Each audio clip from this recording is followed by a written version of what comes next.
2 minute, आप तो वेले हैं, आपको तो क्या चीज़?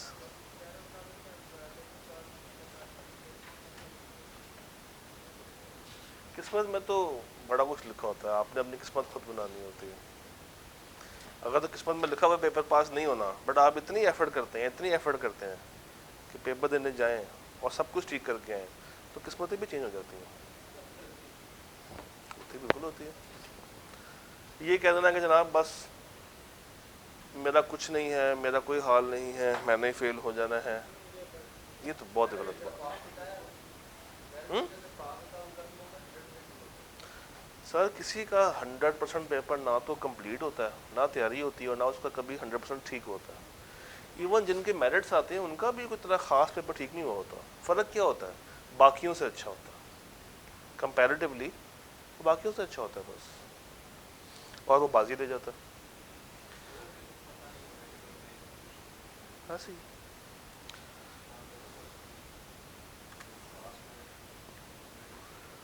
सही बात है। बाकी पास हो जाए तो अपने आप के लिए वही सबसे बड़ा गोल्ड मेडल होता है। शुरू करते हैं। स्प्रिंग 2023 पेपर में कितने सवाल होने चाहिए? 8।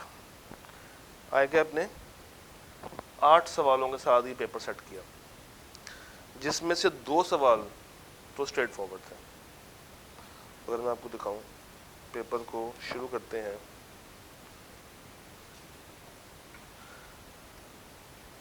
ये देखें, क्वेश्चन नंबर 7, ए, बी और सी। सवाल पढ़े सर।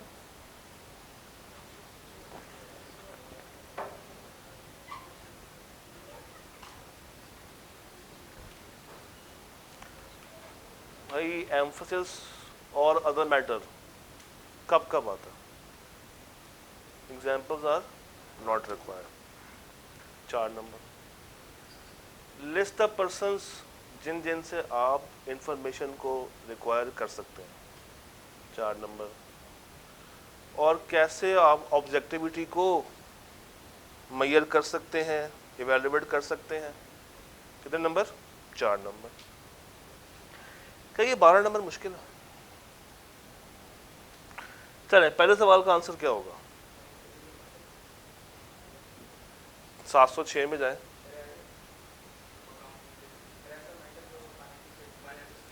प्रेजेंट है या डिस्क्लोज्ड हुआ हुआ है? आपको लगता है कि ये चीज़ मुझे अलग से बयान करनी चाहिए, तो आप क्या ऐड कर देंगे? एम्फेसिस। और अदर मैटर का बात, ऑडिट के हवाले से, रिपोर्ट के हवाले से, या रिस्पॉन्सिबिलिटी के हवाले से अगर उसने कोई एक्स्ट्रा बात बतानी है जो कि रिपोर्ट में नहीं है, तो वो कैसे बताता है? तो ये बात 4 नंबर के लिए लिखनी। पार्ट सी पहले कर लेते हैं। ऑब्जेक्टिविटी कैसे इवेल्युएट करते हैं? कौन अपॉइंट कर रहा है, किसको रिपोर्ट कर रहा है, इसका स्टेटस क्या है, वो एक टेबल जो बना हुआ है। 4 नंबर के लिए आपने उठा के छाप। पार्ट बी का आंसर कहां से करेंगे? राइट्स के अंदर आपको ये लिस्ट मिलती है जिन जिन से आप इंफॉर्मेशन रिक्वायर कर सकते हैं। जाके देख लें, आपको मिलती है राइट्स के अंदर। डायरेक्टर कंपनी का, वही DEF, डायरेक्टर, एम्प्लॉय और ऑफिसर कंपनी का या उसकी सब्सिडरी का, तो वो एक लिस्ट वहाँ पे आपको मिल जाती है राइट्स के अंदर। ये 12 नंबर मुश्किल है अगर आपकी अच्छी तैयारी हो। आई डोंट थिंक सो कि ये 12 में से 9-10 नंबर लेना आपके लिए मुश्किल होगा, या होगा मुश्किल। 12 में से 9-10 नंबर लेना भी मुश्किल नहीं है, यह है मुश्किल। देखिए जब आपके पास पेपर आए ना ICAP का, ये बात हम बहुत दफ़ा कर चुके हैं, आज फिर कर देते हैं। फर्स्ट आवर में क्या करना? स्ट्रेट फॉरवर्ड सवाल। तो मेरा नहीं ख्याल कि ये सवाल आपने लेट अटेम्प्ट करना है। It should be at your priority, क्योंकि ये सवाल अगर 12 नंबर का है और ये मुझे अगर नॉन मार्क्स भी दे दे तो अगले सवाल पे जाने के लिए मुझे क्या मिल रही है, इससे मोटिवेशन मिल जाती है। इसी तरह का एक और सवाल भी है, क्वेश्चन नंबर 7 से थोड़ा सा ऊपर, क्वेश्चन नंबर 3 है। वो 12 का था, ये है 11, तो 12 और 11 कितने हो गए? 23 नंबर का प्योर रटा। Question 3, state the advantages of sampling using stratification and discuss how misstatements are projected। कुछ नहीं पूछ रहा, सिर्फ स्ट्रेटिफिकेशन का टॉपिक पूछ रहा है आपसे, तो अगर आपको आता हुआ 4 नंबर आपका। An auditor is required to identify and assess risk of material misstatements at both FS level और assertion level। Briefly describe the risk जो कि मौजूद होता है at फाइनेंशियल स्टेटमेंट लेवल, और उसकी क्या दें? मुझे बताइए, एफएस लेवल के ऊपर रिस्क मटेरियल होगा या परवेसिव होगा? हमेशा परवेसिव होगा। और अर्जर्शन के ऊपर मटेरियल, परवेसिव भी हो सकता है, बट अगर मैं उसको जोड़ के एफएस पे चेक करूं, एग्रीगेट बना लूं, तो वो हमेशा क्या बन जाएगा? परवेसिव। 2 एग्जाम्पल्स आप लोगों ने साथ लिख देने। In recent audit engagement the audit manager completed the final assembly. Subsequently, partner expressed the intention to remove certain review, यानी कि मॉडिफाई हो रहा है, मॉडिफिकेशन है डॉक्यूमेंटेशन में। और ये सवाल आई कि आपको 3-4 दफ़ा अपने पास पेपर्स में ऑलरेडी टेस्ट कर चुका है। अब मुझे खुद बताएं, 23 नंबर 23 मार्क्स कितने निकाल सकते हैं? कितना इसको निचोड़ सकते हैं इस 23 को? ये आपको पास करवा रहा है। ये जो टाइप 1 सवाल हैं, इन्होंने ही आपकी 9 को पार लगाना, तो 23 में से कितने निकाल देंगे? 30, 20, 23 का 70% लें जरा, कम से कम कितने आने चाहिए? 60, कम से कम इतने आने चाहिए। पास होने के लिए चलें 16 पे कर लेते हैं। अब कितने चाहिए मुझे, और कितने मार्क्स रह गए पीछे? नहीं 23 है, 77, यानी कि 50% से कम है, ज़्यादा 50 से नीचे आ गया हूँ मैं। पहले घंटे में जब आपके पास पेपर आए, तो आपने क्या करनी है उसके में देखना है कितने सवाल हैं, टॉपिक्स कौन से हैं, और क्या मुझे वो आते हैं या नहीं। पूरा सवाल अभी आपने पढ़ने नहीं बैठ जाना। मुझे कुछ ऐसे एरियाज बताएं जिनके बगैर पेपर पूरा नहीं हो सकता। सबसे पहले चलते हैं code of ethics,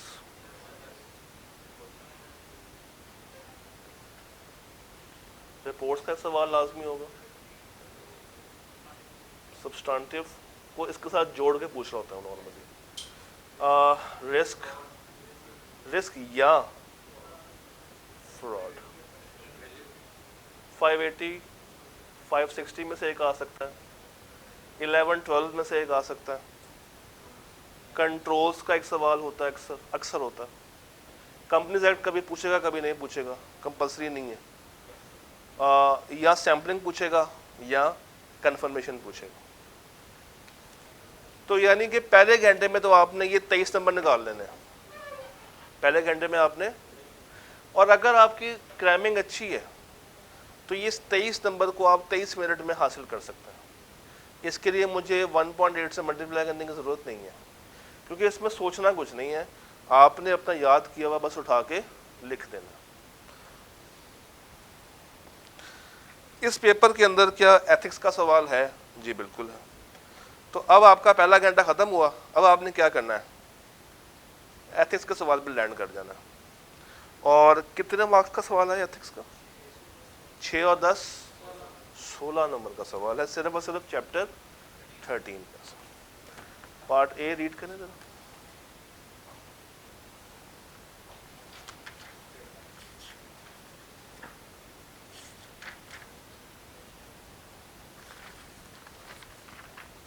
ji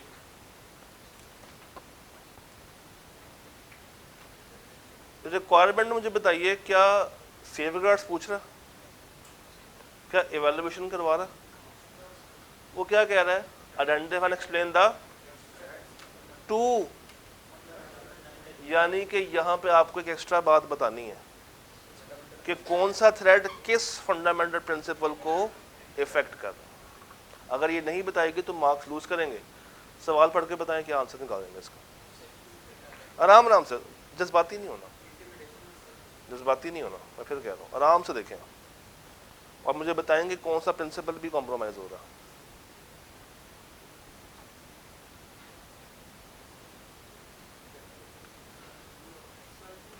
your firm is the external auditor of HL, year ended 28 Feb 2023।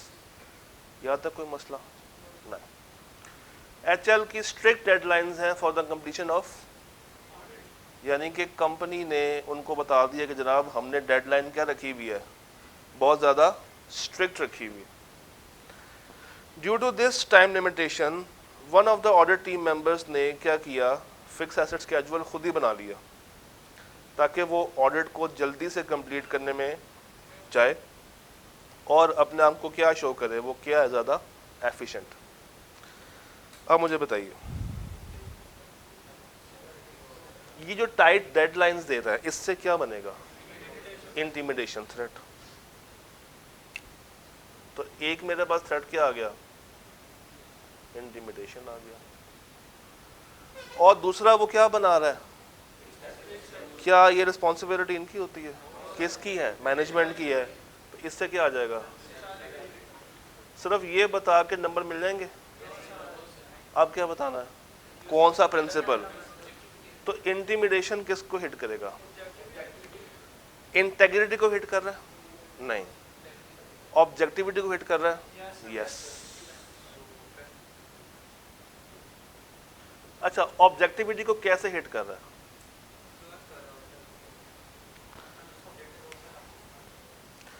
मुझे बताइए, अगर आपको टाइम बाउंड कर दिया जाए, अगर आपको टाइम का प्रेशर डाल दिया जाए, तो उस केस में सैंपल साइज बढ़ेगा या कम होगा? सैंपल साइज कम रखेंगे। अच्छा, तो यहाँ पे sample size is reduced. Materiality ज्यादा होगी या कम होगी? ज्यादा रखेगा।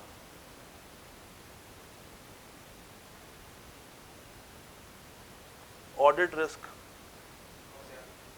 कम करेगा या ज्यादा करेगा? कम हो जाएगा ना, कम हो जाएगा। क्या इन सब चीजों से उसके ऑडिट की एफिशिएंसी पे और ऑडिट की इफेक्टिवनेस पे फर्क पड़ेगा?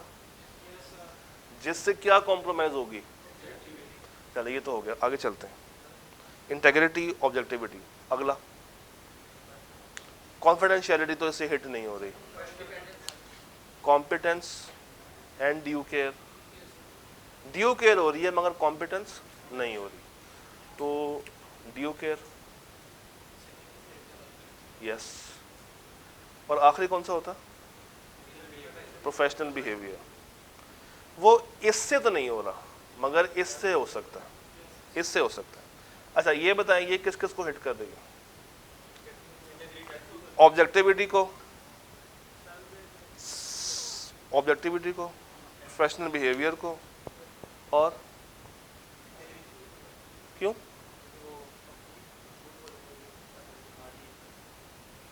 इंटेग्रिटी होता है कि आप किसी ऐसी चीज के साथ अटैच हैं जो कि बनी ही गलत है, या मतलब आप खुद बना रहे हैं, खुद बना रहे हैं ना। तो ये बताएं फिर किस किस को और हिट कर रहा है? एक तो बिहेवियर को हिट करेगा, दूसरा ऑब्जेक्टिविटी हिट होगा। इंटेग्रिटी हिट नहीं हो सकता, कॉन्फिडेंशियलिटी हिट नहीं हो सकता, तो बाकी क्या रह गया? कॉम्पिटेंस, ड्यू केयर, नहीं, मेरा नहीं ख्याल कि उसको हिट करेगा। तो ये दो बातें। चिलास, ये सॉल्व करें। सुकून के, हाँ जी, किस केस में? देखो, प्रोफेशनल बिहेवियर क्या है कि ऑडिटर जो है वो जिस तरह उसको बिहेव करना चाहिए क्लाइंट पे जाके वैसे वो बिहेव नहीं कर रहा, यानी कि मैनेजमेंट की रिस्पॉन्सिबिलिटीज में ज़्यादा अपने आप को इन्वॉल्व कर रहा। और अगर वो ये डॉक्यूमेंट बनाना शुरू कर दे जो कि उनकी जिम्मेदारी है, इट मीन्स कि वो अपने काम से हट गया, उसका अपना बिहेवियर ख़राब हो गया, जिसकी वजह से क्या राइज हो जाएगा, सेल्फ। ये 10 नंबर का सवाल करना ज़रा। जी जी। नहीं, क्योंकि जब आपने सैंपल साइज, मैं सैंपल साइज की बात कर रहा हूँ, सैंपल साइज आपने उठाया कम सैंपल उठाया, इससे क्या होगा कि आप ज़्यादा चीज़ों को वेरीफाई नहीं करेंगे। अब चूँकि टाइट डेडलाइन है तो आप ऑडिट रिस्क बढ़ा के कभी भी उस टाइट डेडलाइन को मीट नहीं कर सकते, क्योंकि अगर आपने इसको बढ़ा दिया इसका मतलब है कि आपको काम ज़्यादा करना पड़ेगा, ज़्यादा काम करेंगे तो सैंपल साइज बढ़ेगा और मटीरियलिटी कम हो जाएगी। क्लियर बात?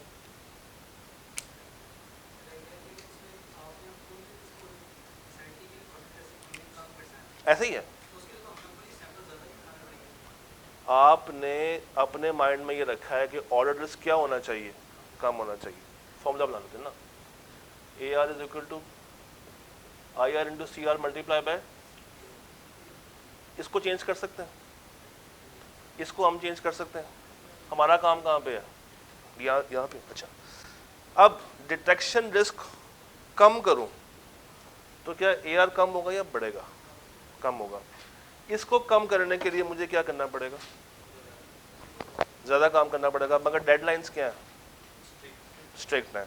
तो अब मुझे ना चाहते हुए भी कम काम करके क्या हासिल करनी है, अच्छी एश्योरेंस हासिल करनी है। उसके लिए अगर तो मैं हर चीज़ में स्केप्टिक होना शुरू हो जाऊं, हर चीज़ में रिस्क ढूंढना तलाश कर दूं, तो मेरा काम हो जाएगा नहीं।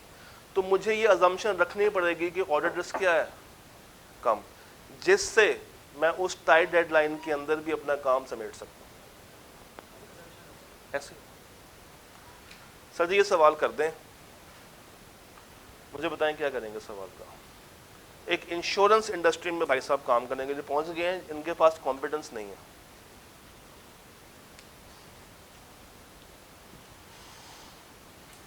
पहला सवाल पूछता हूँ, ये आंसर कहां से होगा?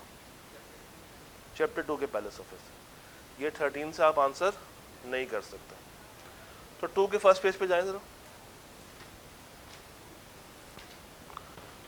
सबसे पहले आप क्या बताएंगे उसको कि ये जो इंडस्ट्री है कौन सी, इंश्योरेंस इंडस्ट्री, ऐसी है ना? हाँ, इंश्योरेंस इंडस्ट्री। देखिए इंश्योरेंस इंडस्ट्री के जो फाइनेंशियल्स होंगे क्या वो नॉर्मल कंपनी जैसे बनेंगे या फ़र्क बनेंगे?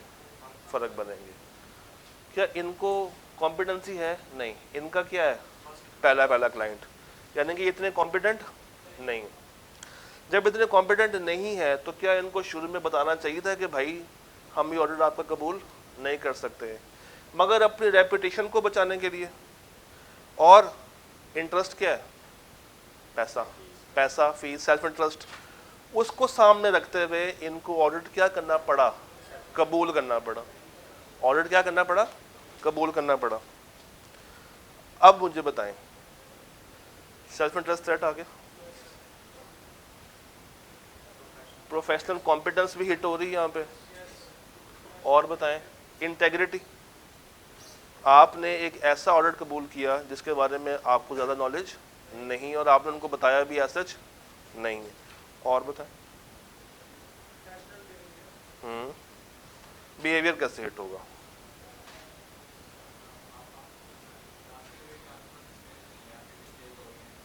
इंटेग्रिटी आउट होगी ना। इंटेग्रिटी जब आपने आउट कर दी ऑटोमेटिकली अगला फैक्टर किस पर जाएगा, बिहेवियर पे जाएगा, वो आउट हो गया। और बताएं, और बताएं, इसके बाद तो कॉन्फिडेंस वैसे ही नहीं है, ये तो आउट हो जाएगी। आंसर लिखेंगे कैसे, इसका आपको जवाब मिलेगा चैप्टर 2 के पहले सफ़े पे। जाएं जरा। सबसे पहले आपने क्या बताना है कि ये इंडस्ट्री जो है इंश्योरेंस वाली, ये ऐसी इंडस्ट्री है जिसके फाइनेंशियल्स दूसरों से मुख्तलिफ हैं, तो इसमें हमें एक अलग लेवल की टीम चाहिए होगी जिसका प्रायर एक्सपीरियंस हो इस तरह के क्लाइंट्स को हैंडल करने का। और वो एक्सपीरियंस हमारे पास नहीं है, तो हमें मार्केट से किसको उठाना पड़ेगा और अपनी टीम में डालना पड़ेगा? एक्सपर्ट को। एक्सपर्ट को। और किसकी जिम्मेदारी है कि टीम को सिखाए कि इस तरह की कंपनी का काम कैसे करना है? पार्टनर की जिम्मेदारी है। और बताएं, जाए जरा चैप्टर 2 के फर्स्ट पेज पे देखें और मुझे बताएं क्या क्या बातें आप इसमें ऐड कर सकते हैं। हमारी फर्म के अपने ज़ाती प्रोसीजर्स जो कि इसकी क्वालिटी को चेक करें। गुड। और बताएं। हमारी टीम को ट्रेन करना पड़ेगा, उसके बगैर गुजारा नहीं चलेगा। एक्सपर्ट वाला पॉइंट हो गया। और बताएं। अच्छा, ये ऑडिट मेरे पास एक्सपीरियंस नहीं है, तो ये कम टाइम में होगा या ज़्यादा टाइम में करना पड़ेगा? तो हमें उनके साथ एक टाइम फ्रेम भी एग्री करना पड़ेगा कि भाई हम इस तक आपका काम करेंगे। क्यों? हम भी साथ साथ इसको सीख रहे हैं। और सोचें।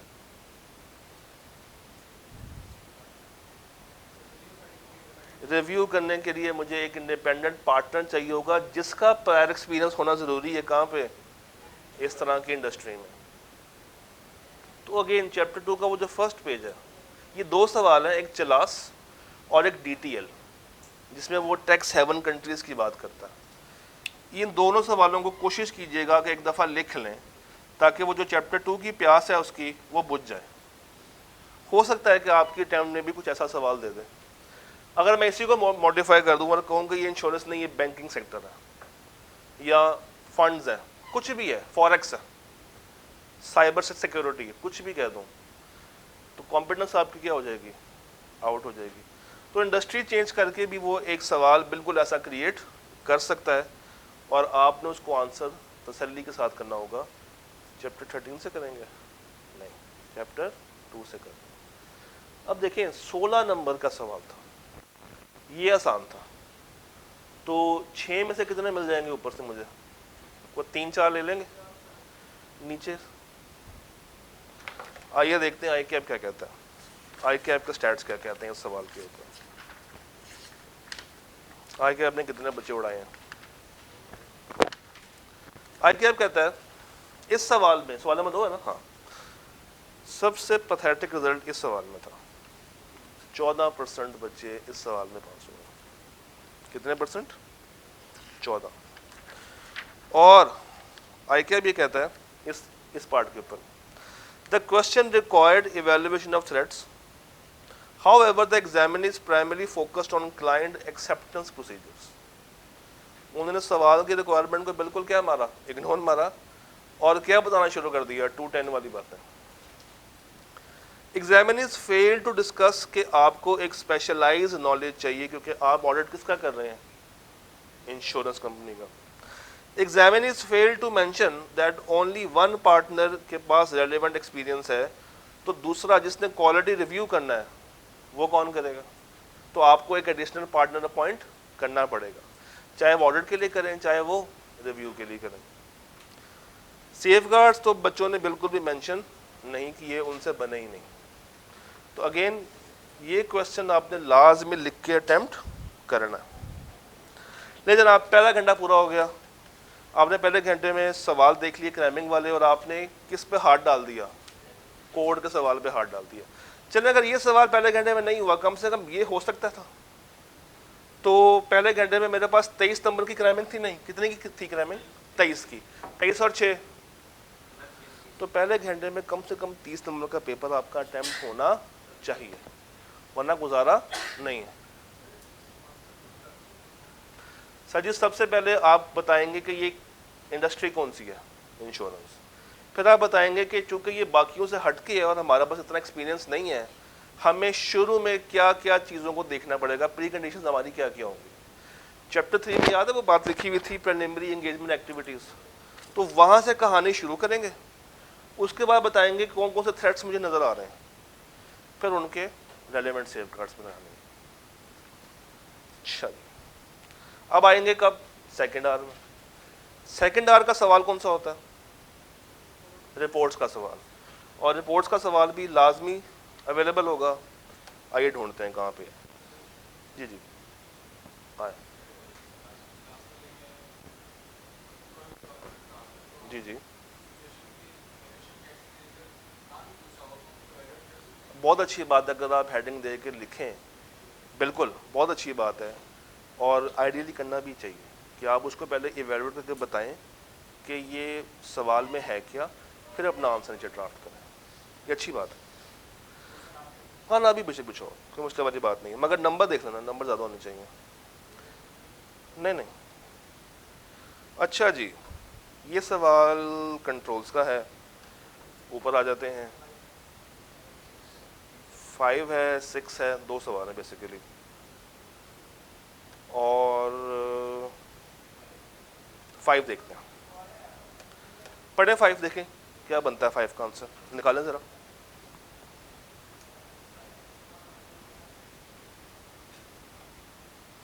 पासू,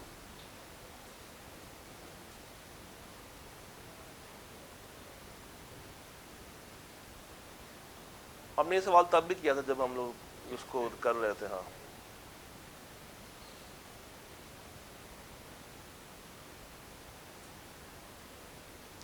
अब इसका part A is basically substantive and part B is on reports.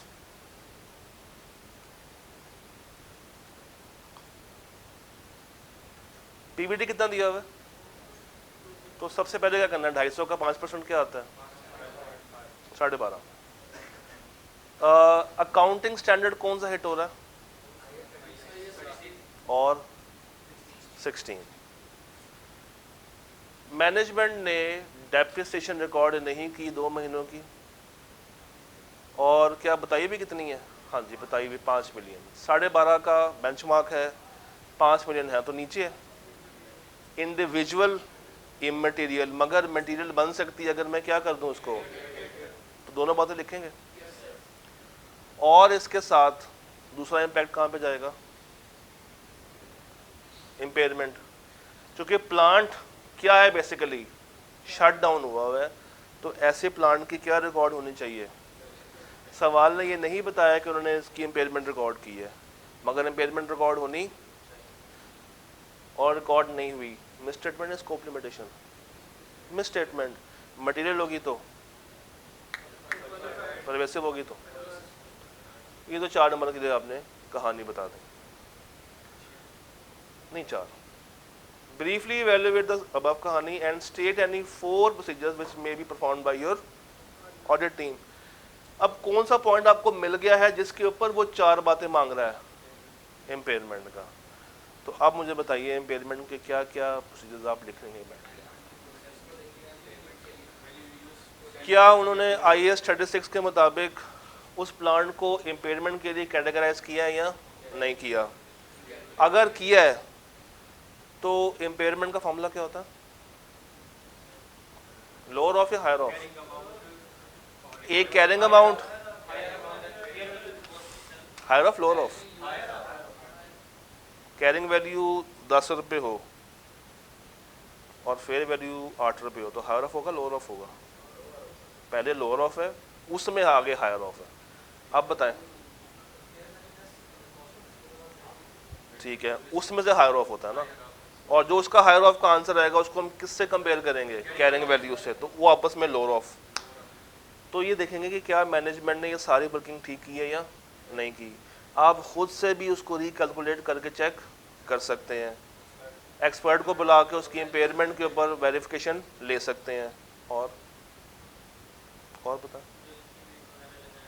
Estimates वगैरह लगाए हैं वो अप्रोप्रिएट हैं या नहीं है, और उनसे लिखवा लें कि इस प्लांट के अलावा कोई और प्लांट इम्पेयरमेंट डिमांड नहीं करता। डेप्रिसिएशन के भी आ सकते हैं, मगर चूंकि वो इमटेरियल है उन्होंने निकाल दिया हुआ है, लिख दें कि हम इस 5 मिलियन को भी क्या कर लेंगे, रिकैलकुलेट कि क्या वाकई में ये 5 मिलियन बनती भी है या नहीं बनती। इम्पेयरमेंट के केस में बोर्ड मिनट, हाँ ये पढ़ सकते हैं कि ये प्लान जो शट डाउन हुआ है इसके पीछे की रीज़न क्या, वो देखा जा सकता है। जी जी जी बिल्कुल, रिवैल्यूएशन में इम्पेयरमेंट में दोनों जगह पे एक्सपर्ट अपॉइंट होके उसकी वैल्यू डिटरमिन करता है, क्योंकि ये स्टैंडर्ड्स ऑडिटर को अकाउंटिंग कैसे करनी है वो बताते हैं, मगर इम्पेयरमेंट की वर्किंग और रीवैल्यूएशन की वर्किंग की जो वैल्यू आई है वो स्टैंडर्ड आपको निकालना नहीं बताता। कैरिंग वैल्यू और किसको कंपेयर करते हैं? Fair value less cost to sell और वैल्यू यूज का higher of versus carrying amount, दोनों में जो क्या है लोअर ऑफ। जितने से कम है उतने से क्या चार्ज हो जाएगी इम्पेयर।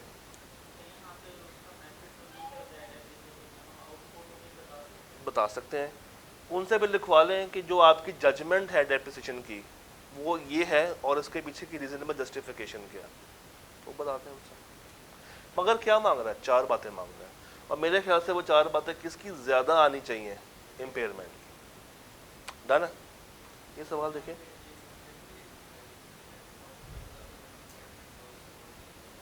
क्योंकि सवाल खामोश है ना, तो आपको इसी तरह से चलना पड़ेगा कि अगर कर दिया तो क्या होगा और अगर नहीं किया तो क्या।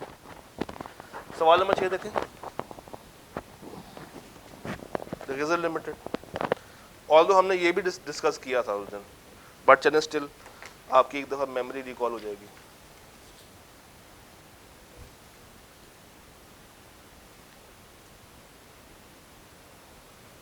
शायद आपस की बात है कि अभी सवाल पे भी रो रहा है।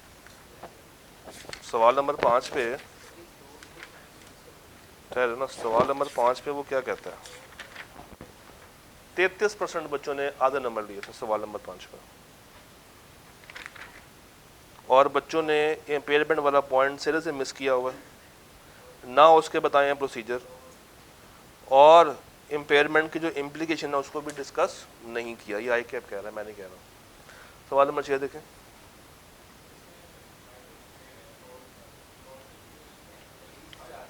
किस में? 5 में? अभी तो 6 आप लोगों ने करना है।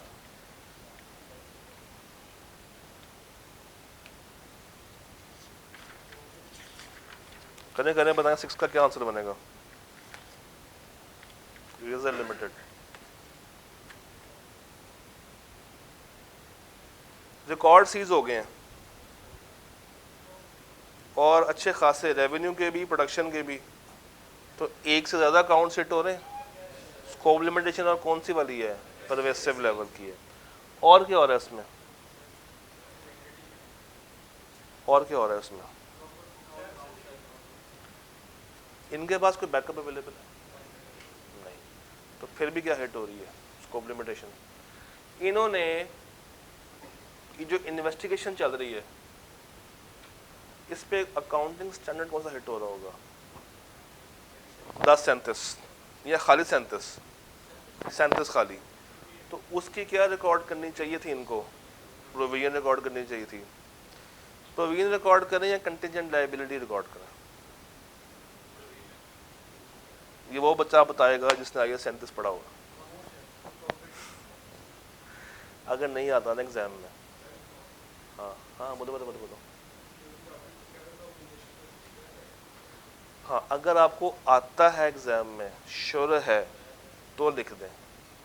बट अगर एग्जाम में बैठ के कंफ्यूज हो रहे हैं तो बस एक जुमला लिख दें कि क्या IAS 37 की पासदारी की है या नहीं की। फिर ना बताएं कि ये कंटिजेंट लायबिलिटी रिकॉर्ड होनी चाहिए थी या प्रोविजन रिकॉर्ड होनी चाहिए थी। फिर सिर्फ क्या लिख दें कि उन्होंने IAS 37 की कंप्लायंस की है या नहीं की। ये सवाल वैसे आप लोग लिख भी सकते हैं, बाय द वे लिखे ना ज़रा, कॉपी पेंसिल तो आपके पास होनी चाहिए। आपके पास कुछ है नहीं वेरीफाई करने के लिए, लिखे तो सही, पहले लिखें फिर डिस्कस कर लेते हैं। How many marks? 10 marks, you have 15 minutes, right. 4:45 हुए हैं, आपसे 5 बजे मिलता हूँ। नहीं, मैंने पूरे 15 मिनट रखे ना। 4:45 हुए हैं, आपसे 5 बजे पूछता हूँ। देखें आप कहाँ तक इसका आंसर निकाल पाते हैं।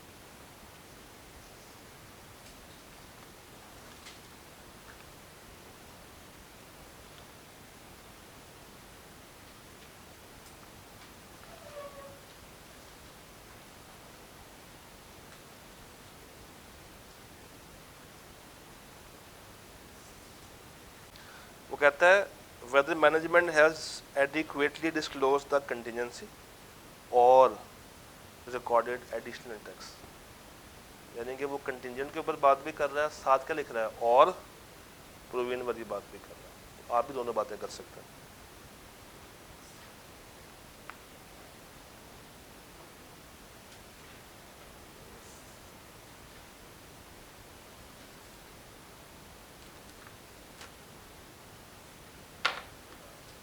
जी जी,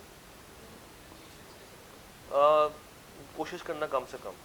अगर तो सवाल ने आपको खुद एब्रीविएशन दी हुई है तो फिर तो कर लें। जिस तरह FBR लिख सकते हैं, फाइनेंशियल स्टेटमेंट्स को FS लिख सकते हैं, ट्रू एंड फेयर को T-F कर सकते हैं, मगर उस वक्त करना जब आपके पास लिखने का टाइम कम हो। बट अगर टाइम है तो अच्छी बात है कि पूरा ही लिखें।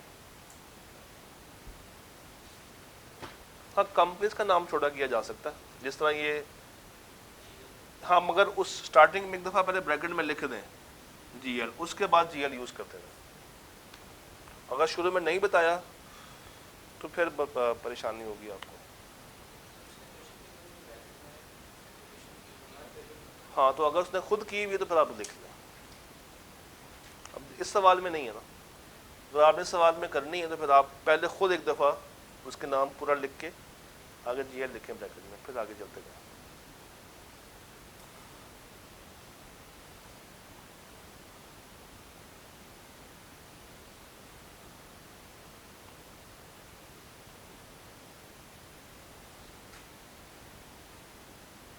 तीन बातें सवाल में 10 नंबर के लिए।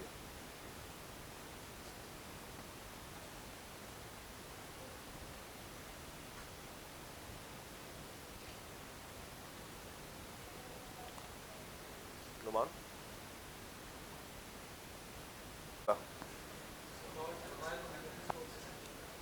क्या स्कोप लिमिटेशन है? अच्छा, अगर स्कोप लिमिटेशन आ रहा हो तो फौरन से मुझे नाराज हो जाना चाहिए? क्या करना चाहिए? ऑल्टरनेट लगा कर देखूँ कि क्या मैं एविडेंस हासिल कर पा रहा हूँ या नहीं। इस सवाल में क्या उसने लगाया, बट आपको बताना चाहिए था कि अगर ऑर्डिनेट लगा के वो एविडेंस हासिल कर सकता है तो फिर ये स्कोप लिमिटेशन काउंट नहीं होगा। फिर स्कोप लिमिटेशन मटेरियल है या परवेसिव है? लग परवेसिव रहा है, लग क्या रहा है, मगर एहतियातन दोनों बता दें। उनसे कहें कि चूंकि मोर देन वन रिकॉर्ड्स है तो इट कैन बी अज्यूम्ड कि ये क्या है, परवेसिव। हाउएवर अगर मटेरियल है तो ये ठीक। अगली बात, IS 37 की पासदारी की है, नहीं की, तो स्कोप या मिसस्टेटमेंट? मिसस्टेटमेंट। अब अमाउंट कितनी बनती है कितनी नहीं बनती हमारे पास वो अवेलेबल नहीं है, तो इफ मटेरियल और इफ परवेसिव। अगली बात, अगर मैनेजमेंट खुद इन्वॉल्व है या वाकई में इन्वॉल्व है इन टैक्स एवेजन तो क्या ये फ्रॉड के ज़मरे में जाएगा? तो क्या ये मिस अप्रोप्रिएशन ऑफ एसेट्स है या फ्रॉडलेंट फाइनेंशियल रिपोर्टिंग है? फ्रॉडलेंट फाइनेंशियल रिपोर्टिंग है, जिसका नॉर्मली इम्पैक्ट क्या होता है, मटेरियल या परवेसिव? परवेसिव। फ्रॉड के केस में इफेक्ट क्या होगा, परवेसिव होगा। तो 10 नंबर के लिए यह आपने 4 बातें या 3 बातें लिखनी है।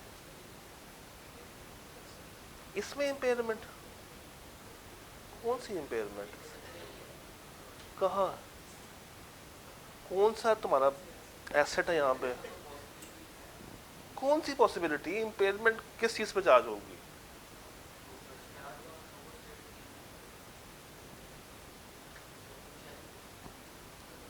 नहीं, एक सेकंड ना, FBR ने अकाउंटिंग रिकॉर्ड सीज किए हैं, रेवेन्यू के और प्रोडक्शन के, तो सवाल ने दूर दूर तक इम्पेयरमेंट का जिक्र भी नहीं किया, ना कोई एसेट बताया आपको। वालेकुम।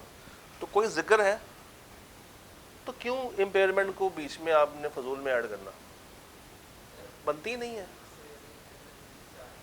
हाँ, उस पे क्या होगा? अच्छा, फिर बहुत दूर जाके पकड़ रहे हो, बहुत दूर चले गए हो, वापस आ जाओ, ज़िंदगी में आओ वापस। वो तो फिर आप ये भी कर सकते हो कि अगर इनकी गुड्स हैं तो फिर उनकी गुड्स भी क्या होंगी, लोअर ऑफ कॉस्ट, और पूरा भी 12 पॉइंट में लेकर आओ बीच में, तो वो बहुत दूर की बात है ना, बीच में करो। सिर्फ 37, सिर्फ 37, ये 10 नहीं है, सब्सिक्वेंट नहीं है। आगे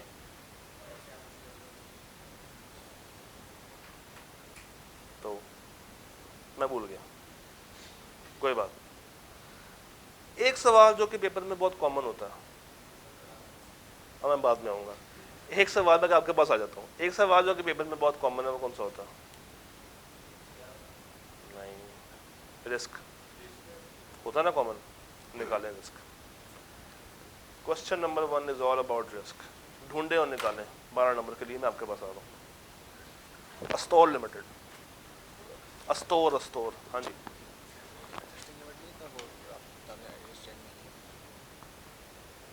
तो नहीं है, उसी साल का मसला है, उसी साल रिपोर्ट हो गया, उसी साल का ऑडिट चल रहा है। प्रोविजंस, लाइबिलिटी, ये 1037 हम इकट्ठा बोलते हैं, मगर दोनों अलग अलग स्टैंडर्ड हैं। 37 बात करता है प्रोविजंस के ऊपर, लाइबिलिटीज़ के ऊपर, कंटिजेंट एसेट्स के ऊपर, और 10 बात करता है इवेंट्स आफ्टर रिपोर्टिंग पे।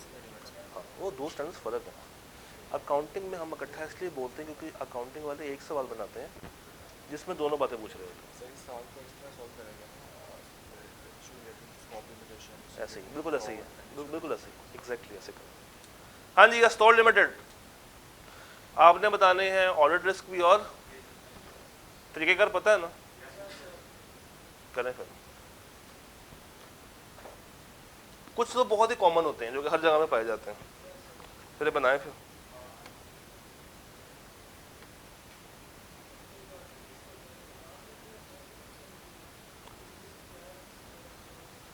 नहीं, बस हल्का सा जिक्र कर दें, वो खुद ही समझ जाएगा यार, मतलब एक्सप्लेन करना है और क्या करना है। 12 नंबर का सवाल है, कम से कम 6 बातें तो आएंगी। करें, लिखें लिखें लिखें लिखें लिखें।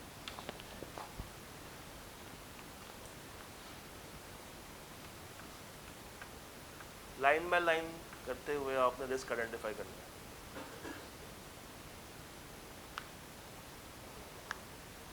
कंपनी का जहन में रखिएगा कि कंपनी कौन सी, उसके मसले आपके जहन में होने चाहिए। सबसे बड़ा मसला क्या होता है एफएमसीजी का, चीज़ें जल्दी ख़राब हो जाती हैं। बस इसी को अप्रोच बनाते हुए ये सवाल उठाएं।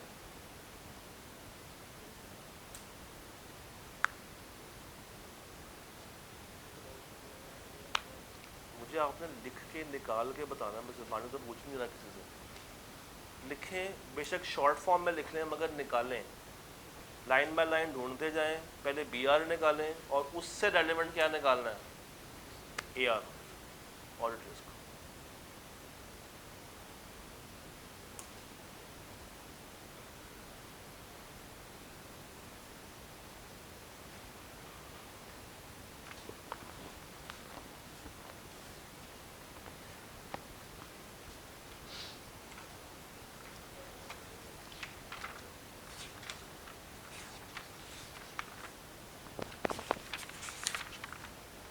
पता है आईके में सबसे अच्छा रिजल्ट किस सवाल का था, सेकंड मोस्ट हाईएस्ट, 51%। नहीं, उसकी उसकी एक रीज़न है, इस तरह के 6 सवाल ऑलरेडी आ चुके हुए थे, और आपको मैंने पहले भी बताया था कि रिस्क हर सवाल में कॉमन होता है।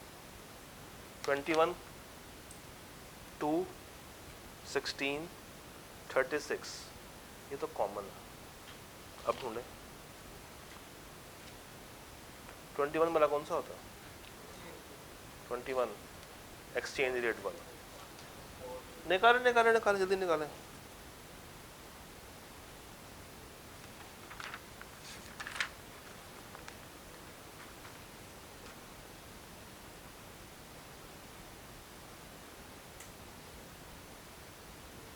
पहले आप लोग हाथ पाँव मारें, फिर मैं करवाता हूँ।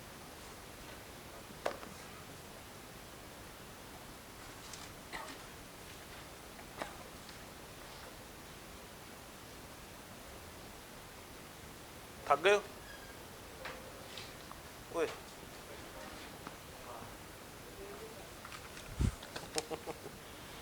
सारे थक गए।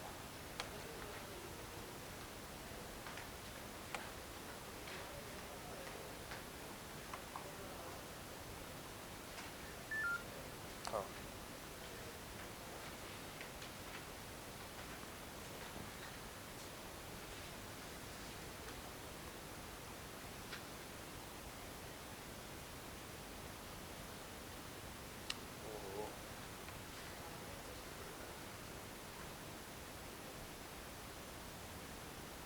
वाकई में थक गया बेचारा।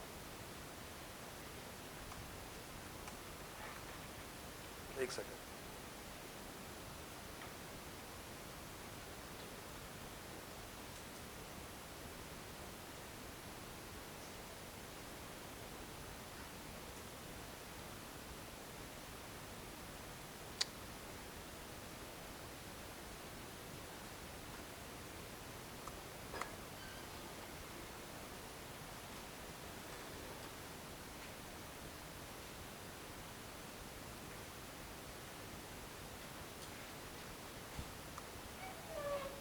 नोटी हो रहा है,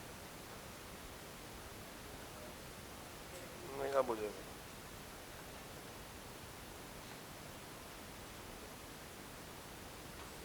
हमने तो बस स्टोर बोला, इसमें नंबर 1 कहाँ से आ गई। चले आए करते हैं, छोड़े करते हैं। Your firm is the statutory auditor of Astol limited, जो कि एक लिस्टेड कंपनी है। ईयर एंड क्या है, 31/10। इसको आपने सबसे पहले अंडरलाइन कर लेना है, ईयर एंड को। ईयर एंड को AL deals in fast moving consumer goods. In recent times, the FMCG sector has experienced significant growth with numerous new players entering into the market, and उन्होंने क्या कर ली हैं, अपनी कंपनियां इस्टेब्लिश कर ली हैं, जिससे मार्केट में या उस इंडस्ट्री में एक फियर्स कंपटीशन पाया जा रहा है। बीइंग CEO मुझे क्या खतरा, मेरा मार्केट शेयर कम हो जाएगा, मेरे प्रोडक्ट्स की मार्केट ग्रोथ कम हो जाएगी। मार्केट में अगर कंपैरेटर आ गया तो मेरी गुड्स जो पहले ज़्यादा बिकती थी अब कम बिकेंगी, और मुझे ये भी रिस्क है कि अब मुझे उसकी सेल प्राइस गिरानी पड़ेगी। मुझे ये भी रिस्क है कि चूँकि ये प्रोडक्ट्स कौन सी हैं, FMCG, ये एक्सपायर हो सकते हैं। तो ये आपने मुझे 5 बताए हैं क्या बिजनेस रिस्क। इसी में से निकालते हैं ऑडिट रिस्क। ऑडिट रिस्क क्या होगा, IS2, लोअर ऑफ कॉस्ट और NR। ऑडिटर ये चेक करेगा कि ये जो आइटम्स हैं क्या इन्होंने IS2 की कंप्लाइंस की है या नहीं की, और इसकी कंप्लाइंस क्या होती है, लोअर ऑफ कॉस्ट और NRV। और अगर की है तो NRV की वर्किंग सही निकाली है या नहीं निकाली। AL has consistently endeavored to meet ever-evolving needs and preferences of consumers by adapting to changes in the, ठीक है, अच्छी बात है। Effective this year, company has commenced importing, यहीं पे रुक जाए, import, business रिस्क बताएं। import किसी भी टाइम पे गवर्नमेंट बंद कर सकती है, हम इतना उसके ऊपर रिलाय नहीं कर सकते। इंपोर्ट अगर मुझे करनी पड़ेगी और अगर मेरा फॉरेक्स आगे पीछे हो गया तो ये मुझे महंगा पड़ेगा, सस्ता, महंगा पड़ सकता है। लाइसेंस तो आपकी कॉस्ट बढ़ जाएगी, तो फिर भी कॉस्ट बढ़ जाएगी, नहीं कॉस्ट बढ़ जाएगी पहले। For its new category of consumer products, यानी कि उन्होंने एक नई कैटेगरी बनाई। इसी में रहते हुए बताएं AR क्या होगा। अभी कौन सा गोइंग कंसर्न है तो कर दिया है। IS21 के हिसाब से देखेंगे क्या revaluation, sorry exchange rate, translation, spot rate वगैरह वो सही से निकाला या नहीं निकाला। इंपोर्ट ड्यूटी की वर्किंग सही से निकाली है या नहीं निकाली। इसकी कॉस्ट सही से वर्कआउट हो रही है या नहीं हो रही। Some of the raw materials have a shorter shelf life and could become harmful if used after the expiry date. What is business risk? मेरा रॉ मटेरियल एक्सपायर हो सकता है, शायद गलती से मैंने उसको अपने प्रोडक्ट्स में इस्तेमाल ही ना कर लिया हो। ऑडिटर क्या देखेगा, अगर इस चीज़ के ऊपर कोई केस है तो IS 37 की कंप्लायंस हुई या नहीं हुई। However, AL has successfully captured the attention of consumers with its exceptional finished products in this category, resulting in increase in significant of sales. BR क्या है? वो तो ऑर्डर रिस्क होगा। BR बताएं। हाँ आ सकती है। ये बताएं, ये बताएं, ये बताएं, ये बताएं, इसमें BR क्या है? अटेंशन ऑफ कंज्यूमर्स हासिल कर ली है, आप उसको बरकरार रख सकते हैं या नहीं रख सकते। फिर ये भी हो सकता है, अगर मैं AR की बात करूं, इन्होंने सेल्स देखे ना, पहले वो मुश्किलात का शिकार थी, एकदम से सेल्स, तो देयर इज ऑर्डर रिस्क कि यहाँ पे फ्रॉडुलेंट फाइनेंशियल रिपोर्टिंग हो सकती है, सेल्स ज़्यादा ओवरस्टेट कर लें।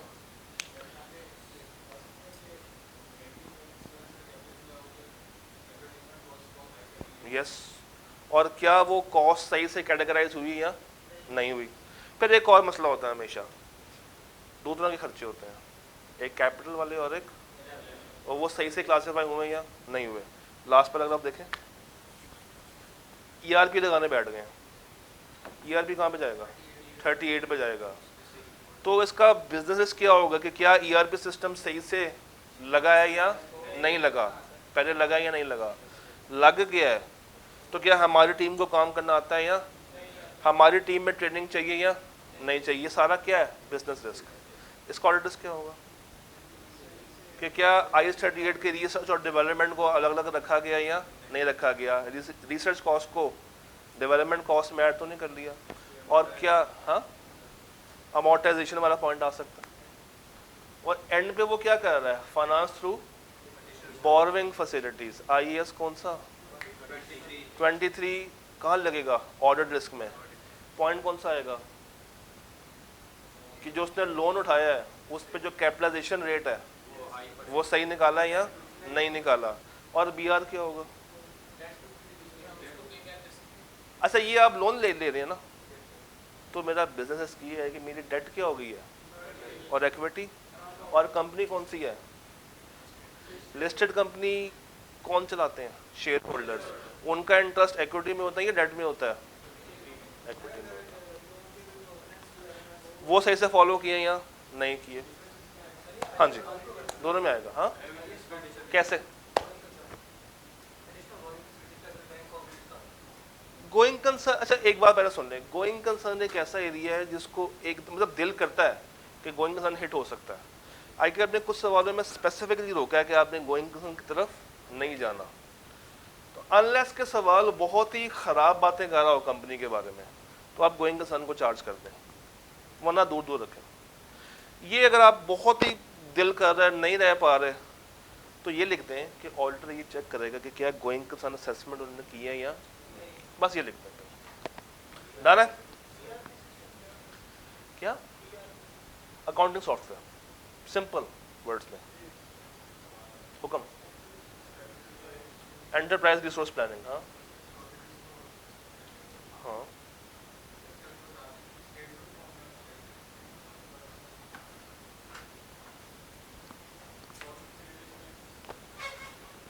सबसे पहले तो आपने लगाना है बीच में एक लाइन, यहाँ पे आ जाएगा,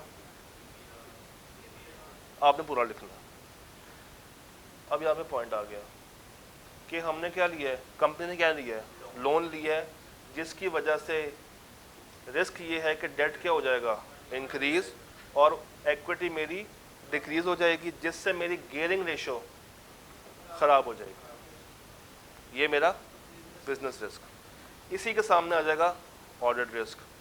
अब ऑडिटर ये चेक करेगा, या उसके लिए ये रिस्क है कि क्या IAS 23 को सही से फॉलो किया गया या नहीं किया गया। इसमें यूज़ होने वाला जो CR है, CR बोले तो कैपिटलाइजेशन रेट, उसकी वर्किंग ठीक से की है या नहीं की।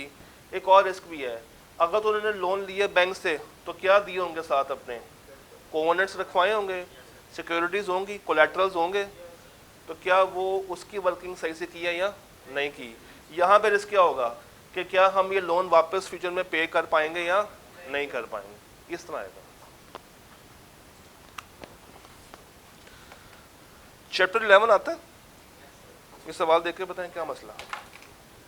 बाशु क्लोथिंग, मैं पहले बता दूं 3 मसले हैं, नहीं दो इश्यूज हैं।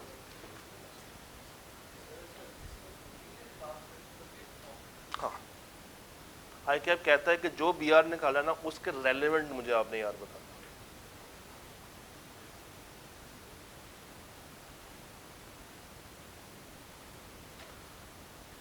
चैप्टर 11 ज़हन में होगा तो ये आंसर आ सकता है।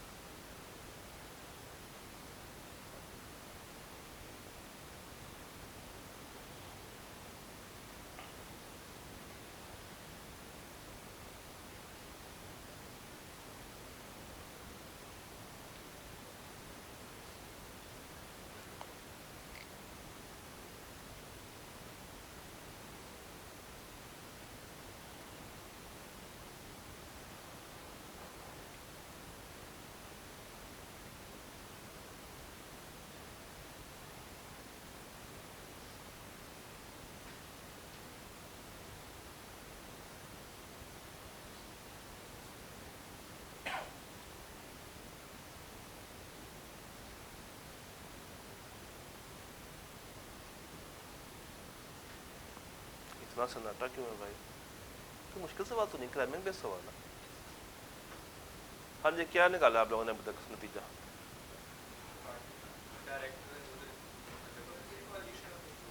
एक बंदा 2 जगह पे मौजूद है, क्या कायम कर जाएगा? बना दिया। एसोसिएट क्या होती है? Related party. रिलेटेड पार्टी में 3 मेन रिस्क होते थे।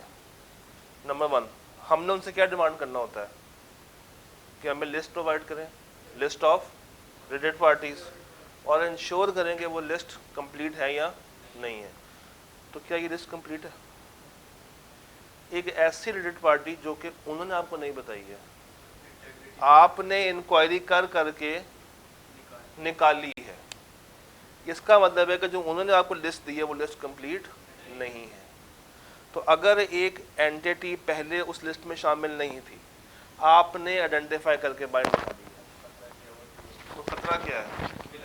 इसके अलावा और भी हो सकती हैं। मुझे बताएं इसके रेलेवेंट प्रोसीजर्स किताब में कहाँ पे लिखे हुए हैं, क्योंकि ये सारा क्राइमिंग है। If you are able to understand the question, अगला पूरा सवाल क्राइमिंग है। नुमान भाई, हाँ चले, मैं कहना कि इसको डाल देता हूँ।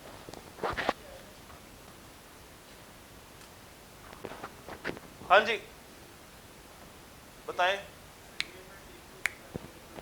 नाम बताएं मुझे, हेडिंग का नाम बताएं। प्रीवियसली अनआइडेंटिफाइड, जो उसके सारे प्रोसीजर्स हैं। एक और मसला भी हो रहा है इसमें, आउटसाइड नॉर्मल कोर्स। तो दोनों बातें आएंगी। अब ये 16 नंबर लॉजिकल नहीं है, ये रट्टा है। जी सर,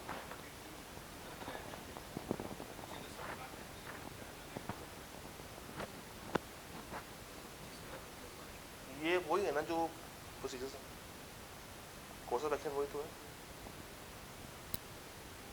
ये 16 नंबर क्या है भाइयों?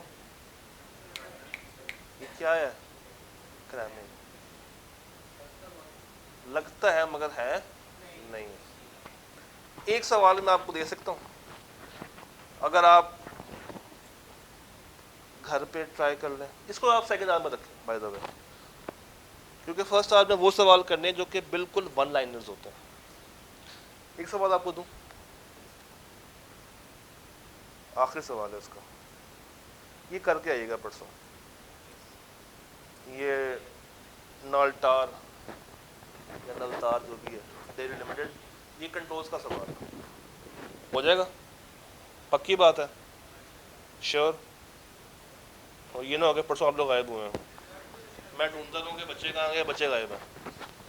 असल में ये आप करके आएंगे तो हेलो सुन लें, ये जब आप करके आएंगे तो मैं आपकी वो राइटिंग चेक करना चाहूँगा इस सवाल के ऊपर। ठीक है, रब रखा। हाँ जी, फिर बिरयानी भी खिला दूंगा आपको।